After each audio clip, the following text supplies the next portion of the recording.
Time again for another review of NXT. This is the episode from January 9th, 2013. Another title defense for Seth Rollins. Would he be able to stay champion?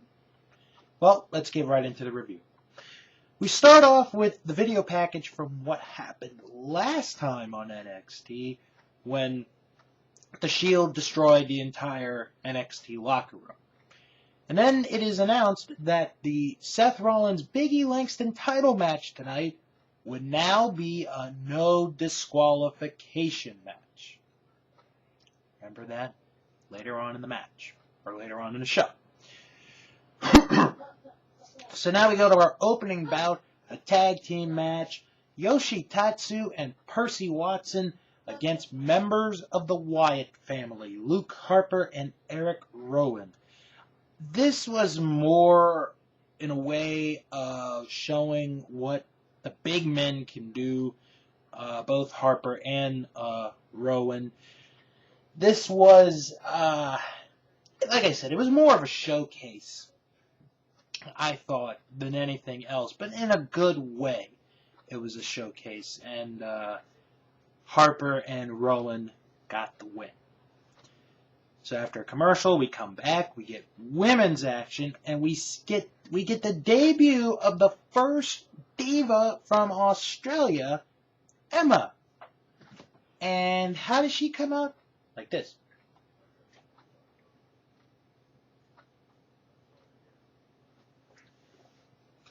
Yet, she's Australian, but yet she walks like an Egyptian. Anyway, she takes on Paige in this match. This was a little bit of an even bout. One thing I've noticed is it seems like they're putting Paige against any of the new divas that come to NXT, which I actually find to be very interesting but yet enjoyable in a way, because you're putting a diva that's new up against your best diva in NXT, bar none. And it really showed in this match. Paige did get the win at the end with the Paige Turner. But this was a good match. I mean, Paige is just very good.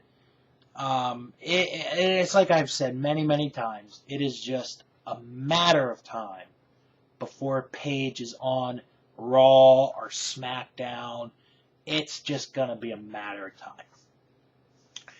So now we get a promo from a new guy, Adrian Neville.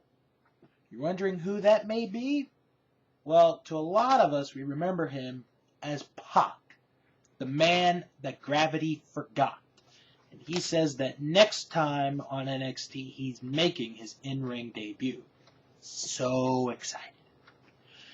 So now we go to our other tag team match that took place, Primo and Epico against sort of an unlikely duo here, Michael McGillicuddy and Bo Dallas. But, of course, because of what happened with the previous episode with Bo Dallas, Michael McGillicuddy, Primo, and Epico, it was sort of expected that there would be a tag team match.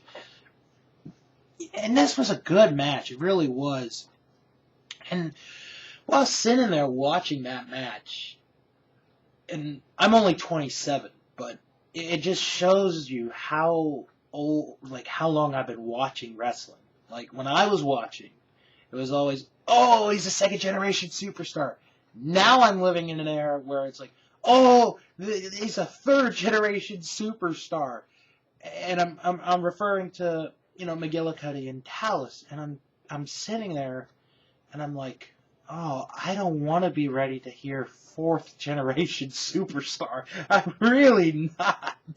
But, no, this was a good match. The ending was not what I expected, which makes it a good ending. Primo hitting the backstabber on McGillicuddy to get the 3 count and the victory. But this was a good tag match. Not as good as Ono Kruger against Kidd and Gabriel, but this was a good tag match. And you really don't get to see Primo and Epico, get as much TV time as they should. But this was a good match, and to be honest, I really would like to see Michael McGillicuddy and Bo Dallas as a tag team more often. I think they got a chemistry there between the two. So now we go to the main event. Seth Rollins defending the NXT Championship against Big E Langston. No disqualification added to the contest.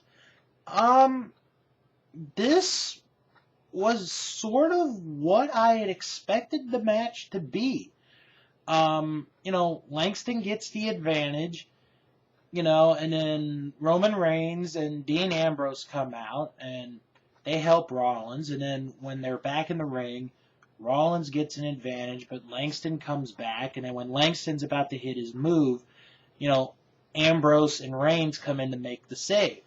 So, here comes the NXT locker room. Yes, the same NXT locker room that in the previous episode got destroyed by the Shield. They come out and they get Ambrose and Reigns out of ringside back to the locker room.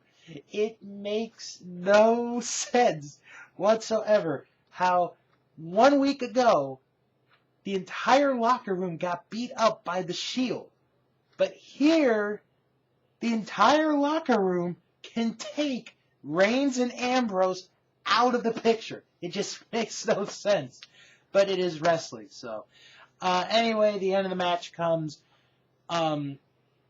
Seth Rollins tries his finishing move, the Skywalker, but he gets caught in midair. The Big E drop. 1, 2, 3. Big E Langston wins, is the new NXT champion.